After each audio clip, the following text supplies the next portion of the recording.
You're standing at a line that doesn't exist. No wall, no fence, no mark on the ground. Just an invisible boundary that somebody, at some point in history, decided was real.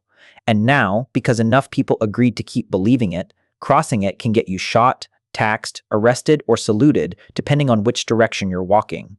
That's not an exaggeration. That's literally what a border is. A shared hallucination so powerful that entire armies exist to defend the line nobody can actually see.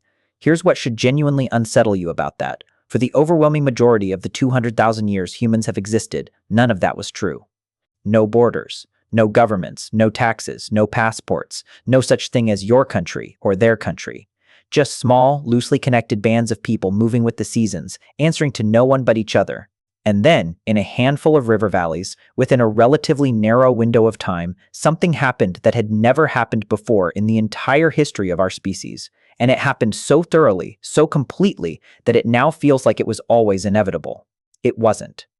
If even one of those early experiments had failed to catch on, if the people living along the Tigris, the Euphrates, or the Nile had simply shrugged and gone back to moving freely across open land, you might not exist in the form you do right now. No passport in a drawer somewhere. No nationality on a form, no borders to be born inside or outside of. The entire architecture of your identity, the "where are you from" that answers every conversation with a stranger, traces back to a decision, or really a slow-motion trap, that closed sometime around 5,000 or 6,000 years ago and never fully opened again. So here's the actual question worth asking, the one that never gets asked properly. How did human beings, who had spent nearly 200,000 years being essentially ungovernable, suddenly invent the single most governable arrangement imaginable, the country? And here's the promise. The real answer is stranger and considerably less flattering than the story you were taught in school. Countries weren't born because humans discovered they liked government. They were born, according to a growing body of archaeological and anthropological research, out of something closer to a trap. And one very specific, very unglamorous plant sits at the center of how that trap got built. You already know the version of this story that gets taught in textbooks and museum placards. It goes something like this. Humans discovered farming. Farming produced surplus food. Surplus food allowed people to settle down and stop wandering. Settling down allowed cities to form, and cities naturally needed organization. So government, and eventually the state, and eventually the country, arose as a kind of civilizing reward for humanity, finally getting its act together. Beautiful, tidy, makes agriculture sound like humanity graduating from high school. Here's the problem. It's backward in almost every important way. Here's what nobody tells you about early farming. It was, by most measurable standards, worse for the people doing it. Skeletal remains from early agricultural populations consistently show shorter stature, worse dental health, more infectious disease, and harder physical labor compared to the hunter-gatherer populations that came before them in the same regions. If farming made life measurably worse for the people actually farming, that raises the obvious question. Why would anyone stick with it long enough for it to produce something as massive and permanent as a state? This is where the political scientist and anthropologist James C. Scott, who spent decades at Yale studying exactly this problem, offers an answer that upends the entire agriculture equals progress narrative. According to Scott's research, laid out across years of comparative work on the earliest states in Mesopotamia, the deciding factor wasn't agriculture in general. It was one very specific category of crop, cereal grain, not lentils, not tubers, not root vegetables. Grain, wheat, barley, rice, millet, and the reason is almost embarrassingly mundane once you hear it. Here's the wild part. Grain ripens above ground all at once in a visible, predictable window. That means it can be seen by a tax collector standing at the edge of a field. It can be counted. It can be confiscated in bulk at a single moment in the growing season. Compare that to something like a tuber, a potato, a yam, which ripens underground at no fixed time and can simply be left in the dirt indefinitely, dug up only when the household actually needs it, completely invisible to anyone trying to assess how much a family owns. Scott's argument is blunt. You cannot efficiently tax a crop. You cannot see, measure, and confiscate on a schedule. Early states didn't emerge wherever agriculture existed. They emerged specifically, and almost exclusively, wherever cereal grain agriculture existed, because grain, uniquely among crops, is what Scott calls legible, visible, accessible, storable, transportable, taxable, which raises the next obvious question, visible and taxable to whom? Because a farmer growing wheat in an open field isn't automatically handing any of it over to anybody. Something had to force that handoff to become normal. And this is where the second debunk and reveal of the story kicks in, because the popular assumption is that early rulers offered protection or infrastructure in exchange for taxes, a kind of ancient social contract freely entered into. the archaeological and anthropological evidence tells a messier, more coercive story. Here's the twist. Early states, according to Scott and a wide body of supporting anthropological research, functioned less like a service being purchased and more like population control machines built around a single crop. Rulers needed a large, settled, controllable population, packed near a political center, producing consistent grain surplus that could be extracted through taxation and used to fund monuments, armies, and the ruling class itself. Anthropologist Carl Wittfogel's hydraulic theory, still influential, still debated, adds another layer to this. In river valley civilizations like Mesopotamia and Egypt, the coordination required to build and maintain large-scale irrigation systems no individual family could manage alone, gave enormous power to whoever ended up controlling the water. Control the water, and you control who eats. Control who eats, and you control who obeys. Here's an immersive scene worth sitting inside for a moment, because the abstract version of this story hides how physically total the shift actually was. Picture a small settlement on the floodplain near Uruk, in what's now southern Iraq, somewhere around 3200 BCE. A man crouches at the edge of an irrigation channel his grandfather helped dig by hand, using nothing but wooden hose and woven baskets to haul mud from the trench. The channel smells of wet clay and reed rot, and dragonflies skim low across the standing water pooled beside the barley shoots. He's not thinking about the state. He's thinking about the barley, which is turning gold across the field in a wave he can see from where he kneels, visible, ripening all at once, exactly the way grain does and root crops don't. Later that season, an official from the temple precinct at the center of the settlement will walk this same field with a set of small clay tokens tucked into a woven pouch at his hip. Cone-shaped tokens, for small measures of grain, sphere-shaped tokens for large ones, a counting system already centuries old by this point, and he will press those tokens into wet clay to record exactly how much of this barley belongs, by law, to the temple granary before the farmer's own household gets a share. The farmer doesn't remember a time before this arrangement, his grandfather does.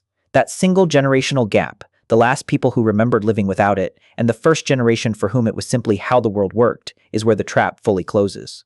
Here's the question. Nobody asks about that clay token in the official's pouch. What does counting barley have to do with the invention of writing? Everything, as it turns out. According to archaeologist Denise Schmott-Besserat, whose decades of research fundamentally reshaped how historians understand the origin of the written word, the Mesopotamian cuneiform script, humanity's first true writing system, didn't emerge from poetry or prayer or storytelling.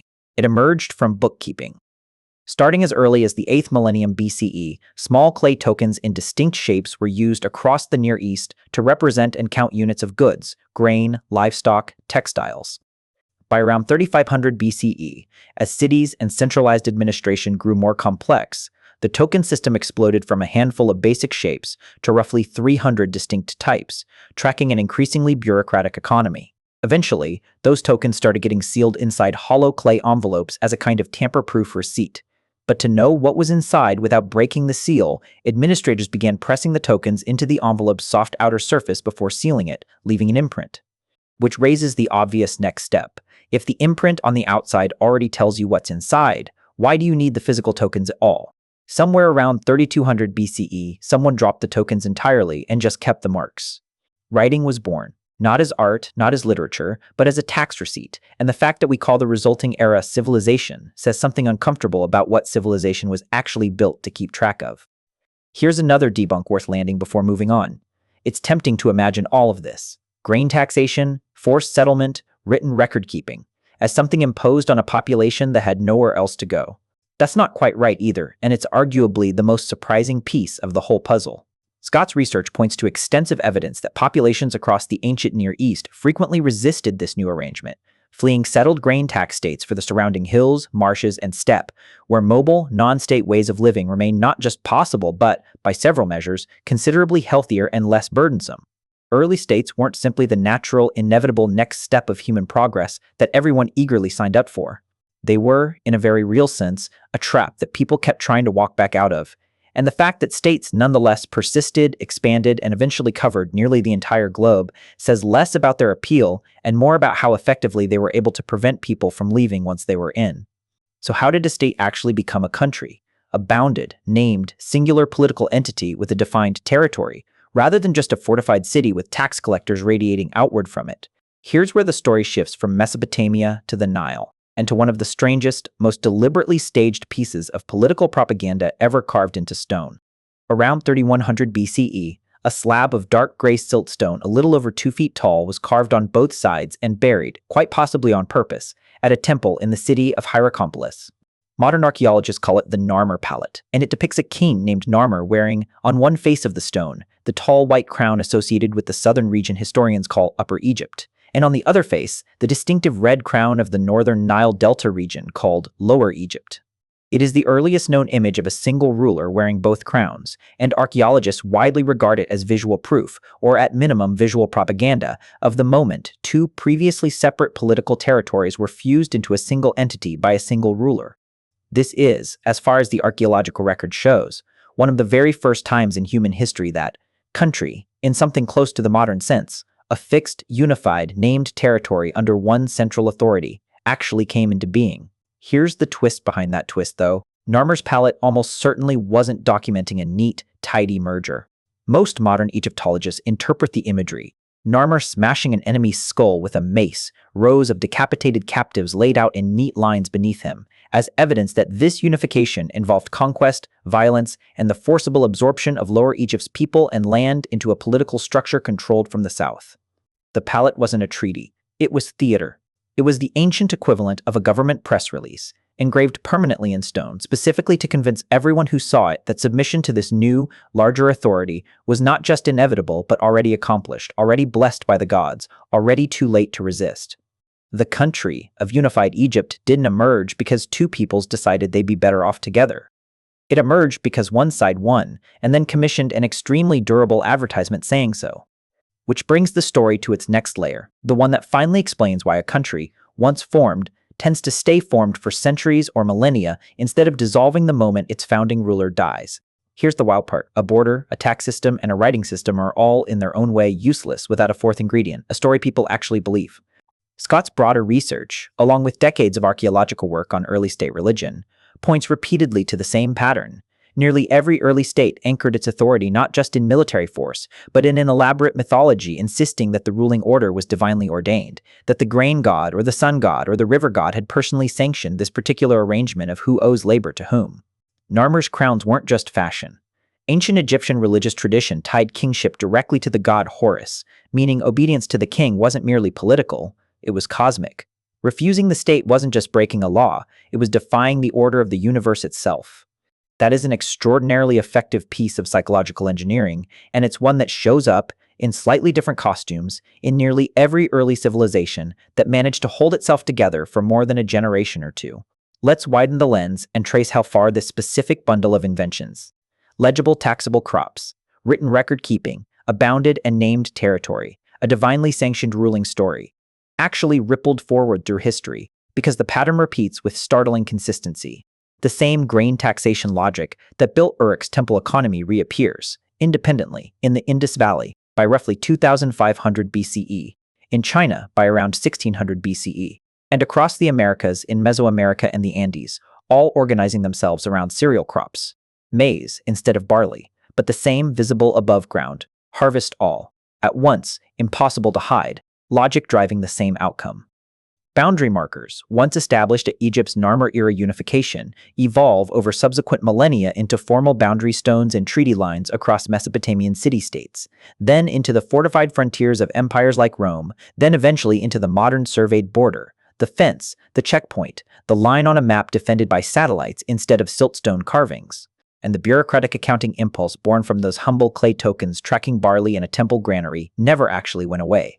It just kept scaling, through Roman census records, through medieval tax rolls, through the modern nation-state's tax authority, all the way down to the filing software or spreadsheet sitting on a device somewhere near you right now, still doing, at its core, precisely what a Uruk temple official's cone-shaped clay token did 53 centuries ago, making sure surplus grain, or in your case, surplus grain, or in your case, surplus income.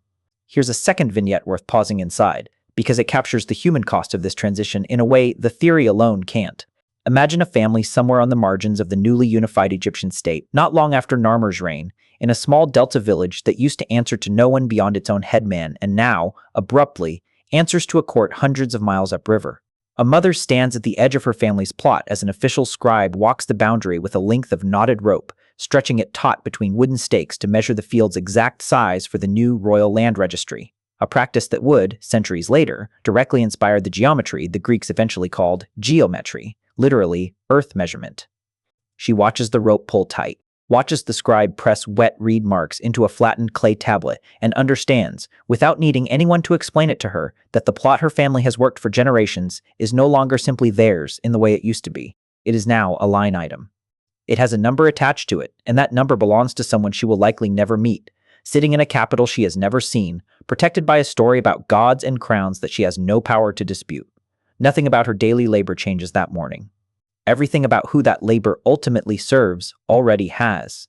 Here's the last debunk and reveal loop before the zoom out, because it's the one modern audiences resist the most, the assumption that once countries existed, they were simply better, safer, richer, more advanced than the stateless alternative, and that's why they won.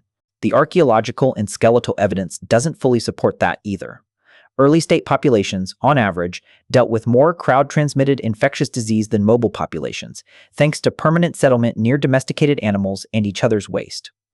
They dealt with more forced labor, more famine vulnerability tied to a narrower set of crops, and, as Yale researchers studying Egypt's own climate record have shown, more catastrophic collapse when that narrow crop base failed during periods of Nile flood disruption. States didn't necessarily win because they made life better for the average person living inside them. They won, in large part, because they were extraordinarily good at preventing people from leaving, at converting scattered population into concentrated, countable, taxable, defensible mass.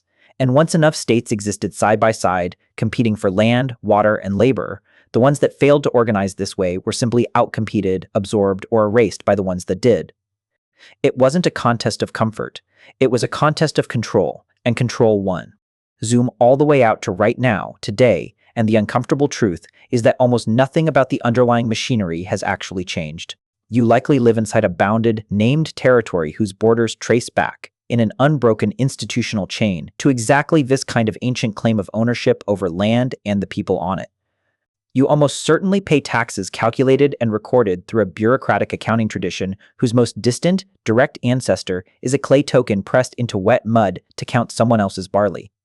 The passport in your drawer, the flag outside a government building, the invisible line that turns an ordinary field into your country on one side and another country on the other. All of it is the great-great-great-grandchild of a decision made by grain farmers, temple officials, and a king who smashed a rival's skull on a slab of siltstone specifically so future generations would believe his rule had always been the natural order of things. Modern nations dressed the trap in flags, anthems, and constitutions instead of crowns and river gods, but the core architecture, legible population, extractable surplus, a defended boundary, and a story compelling enough that almost nobody questions it, is, structurally, the same machine Uruk in early Egypt switched on more than 5,000 years ago, and it has never once been switched off. So think back to that invisible line you imagined standing at the very start of all this, the one with no wall, no fence, nothing you could actually touch, and yet powerful enough to summon guards, guns, and governments the instant you tried to ignore it. It isn't ancient magic, and it isn't some inevitable law of nature written into the human condition.